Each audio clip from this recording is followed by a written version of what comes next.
All right. Look, fancy new recording. I've got my face in the corner. I don't know whether that's good or bad, just weird, but we're going to go and see what happens. So, I've had pretty bad tonsillitis, and this is a pretty long question. So, if I start to wilt towards the end, that's why. All right. So, greatest term in the expansion 5 plus 2x to the 12. All right, so the first two things we need are the k, or any two sequential terms.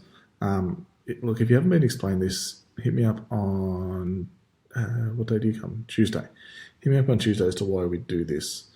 But the kth term, 12c, and it's always one less, so k minus 1. It's easier to do, I think, because it's always going to be this to the power of k minus 1. And then you come back and fill this one in. Because this, remembering that the two powers have to always add up to the k there. So we're going to go, what's that going to be?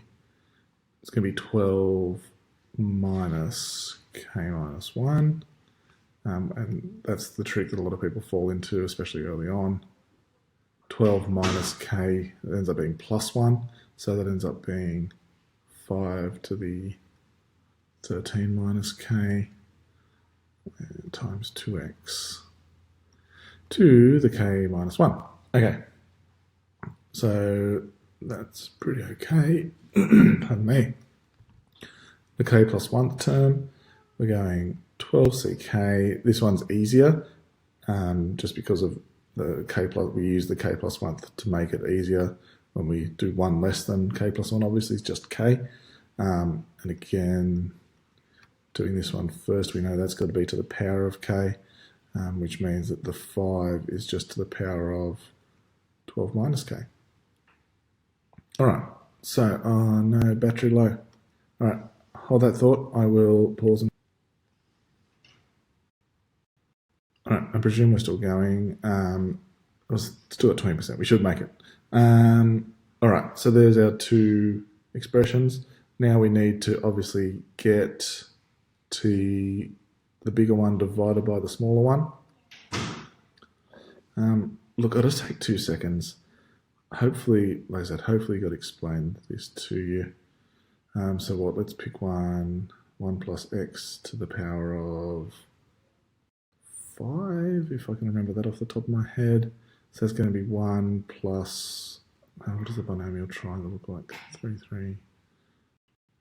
Well, let's go 4 just because I can remember that. So what does that end up being?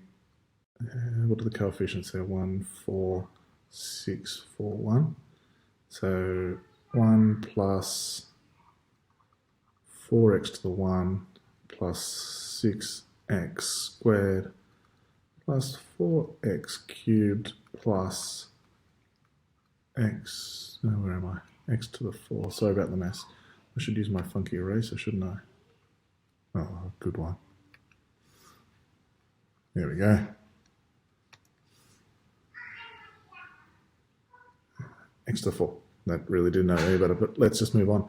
So yeah, obviously the greatest coefficient is pretty easy to see there, obviously 6, but we can have the greatest coefficient later on. We're going to be setting this anytime after where the greatest coefficient is, when we divide it by because it's that pattern of getting bigger than smaller.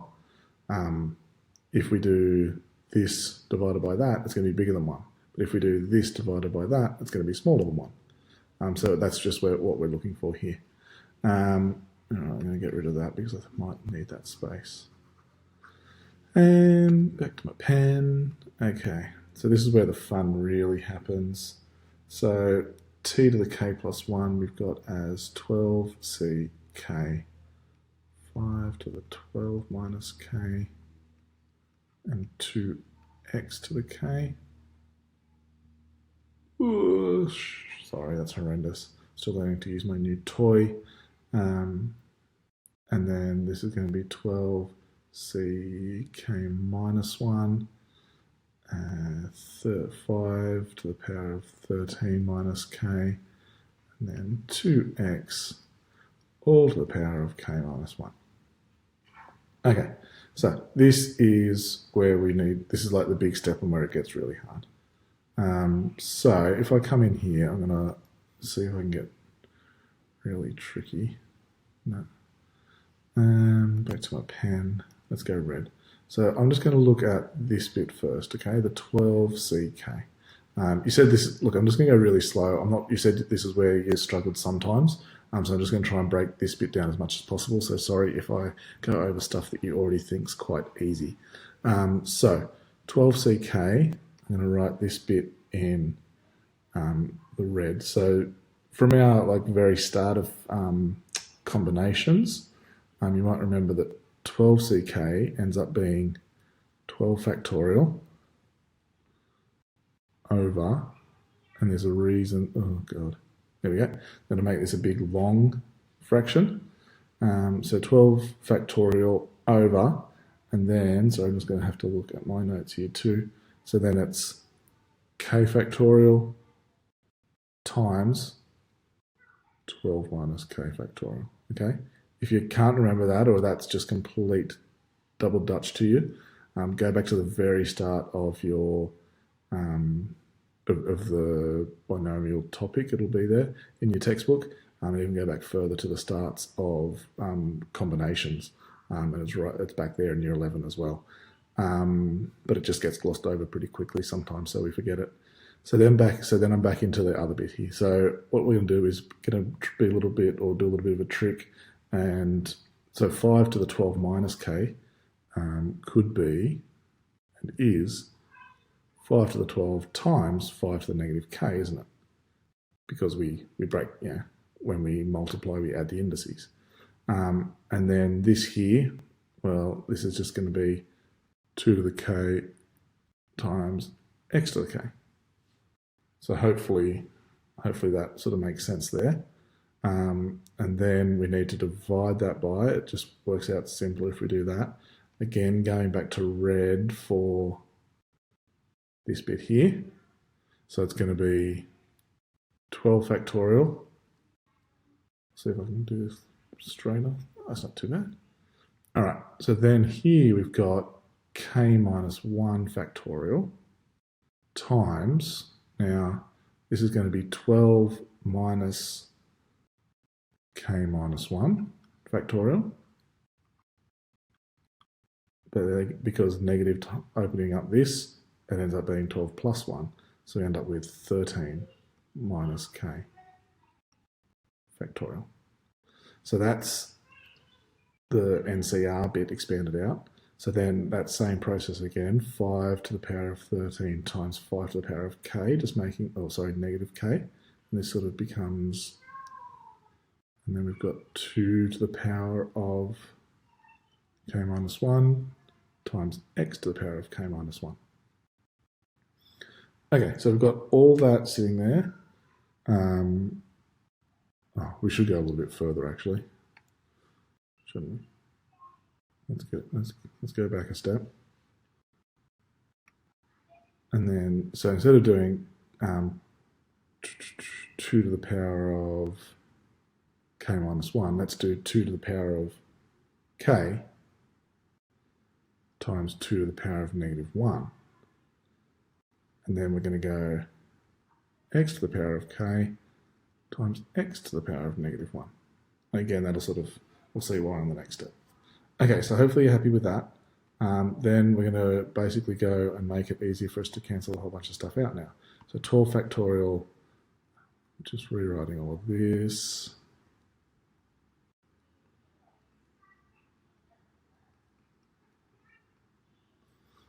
And then over k factorial, 12 minus k factorial, and invert and multiply. K minus 1 factorial, 13 minus k factorial, over, 12 factorial, 5 to the 13 times 5 to the negative k times 2 to the k times 2 to the negative 1, to do this big enough, times x to the k. Awesome. Yeah. Okay, let me scroll this down a bit. So, coming up with let's use green for cancelling out, because this is where the really fun stuff starts. Now, obviously the 12 factorials, easy, gone. We've got 5 to the power of 12 up here, so that cancels out and leaves us with just a single 5 on the bottom. Don't forget it. If you've got a highlighter in a test or something, it's really not a bad move to like highlight that so that it doesn't get stuck and lost. 5 to the negative k, top and bottom, perfect. 2 to the k, top and bottom. X to the k, top and bottom, lovely. What I'd recommend here is, so you don't forget it, this 2, because that's 2 to the negative 1, which is 1/2 on the bottom, let's cancel it here by bringing it, it's the same as timesing by 2. So let's put that on the top just so we don't confuse ourselves. And this is what a lot of people struggle with, okay? So I'm just going to sort of do this. I don't really have much room to the side. So let's just do like a little, right? This is sort of like a break in the solution, yeah? So the k and the factorial and the k minus 1 factorial cancel out, because if we think k factorial, right, is k times the number 1 less than k times the number 1 less than that, which is k minus 2, which blah, blah, blah, all the way down to 1. Now, this bit here is obviously k minus 1 factorial. So k factorial, another way to do that, it's really k times k minus 1 factorial, which is why this is going to cancel out. So the k minus 1 factorial cancels out with this and just leaves k remaining. And then even harder still is this, the 12 minus k factorial and the 13 minus k factorial cancel out as well quite nicely, because let's look at 13 minus k factorial and what that is. So that's 13 minus k times the number 1 less than that. So let's think, 13 minus k minus 1. Well, that's going to be 12 minus k, isn't it? And then times the number 1 less than that, which I'm sure you've picked up the pattern, is 11 minus k, times the number 1 less than that, which is 10 minus k, blah, blah, blah, all the way down to 1. So obviously this part here is 12 minus k factorial. So 13 minus k factorial is 13 minus k times 12. Oh God, sorry. Oh, come on, Nathan. Nearly there. Told you I'd wilt towards the end. Oh, for God's sake. Here we go.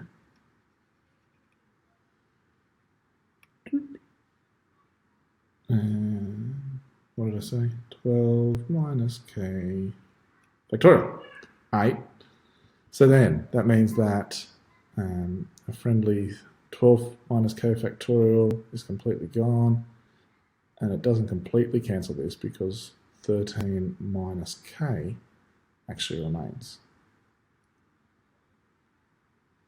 Okay, so just making sure we've got the k on the bottom here, we've got the 5 on the bottom, that x is still there, we've got the 2 on the top and the 13 minus k on the top, everything else is gone. All right, getting close. So that means that our tk, remember this is what we're trying to find at the end, tk plus 1 over tk is 2 times 13 minus k over 5k. And look, the x to the minus 1 is on the bottom. Again, that we could have done timesing by x up here as well, because at the end of the day there is still an x there, isn't there? In some way, shape or form. But because we're only interested in the coefficient part, we just sort of forget about that and drop it off. All right, so like we originally said, we want, for the greatest term, we want tk plus 1 over tk. We know that the greatest term is going to occur when the ratio of those is greater than 1.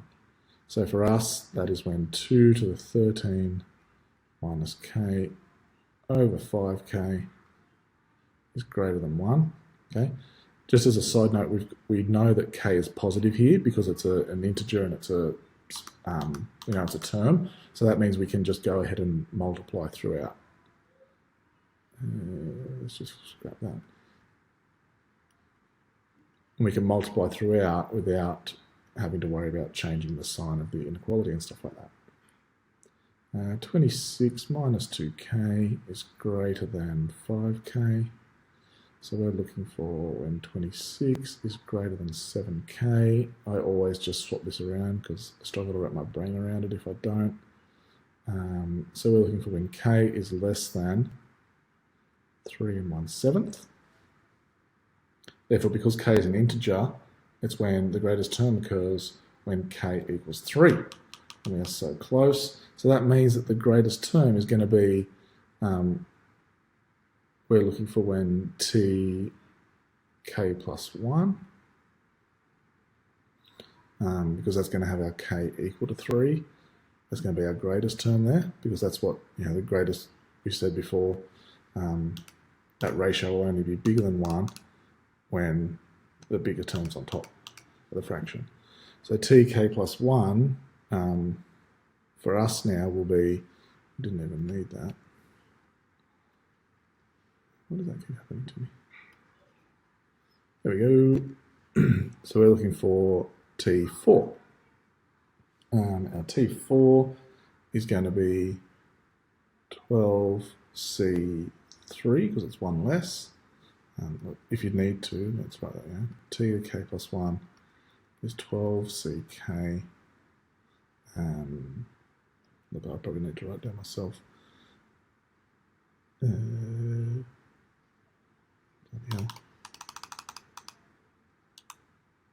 But you get the point because I can't remember it. 12ck, and then we're going to go. We're going to do the 2x first because that's the easy one. That's going to be to the power of 3, and then we know that this is the 5. Then is going to be 12 minus 3, 9, because 9 plus 3 they always have to equal 12.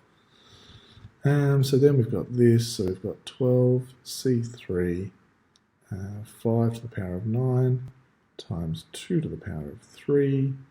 Well, x to the power of 3. Like I said, we're only interested in the coefficient. If you we want to be pedantic and tidy it up. 2 to the power of 3 times 5 to the power of 9.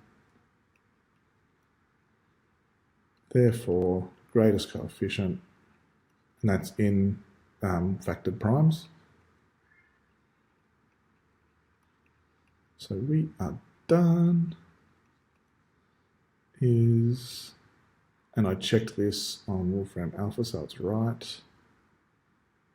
2 to the power of 3, 5 to the power of 9. Whew. All right, I made it to the end. Let me know if you have any questions at all. Thanks.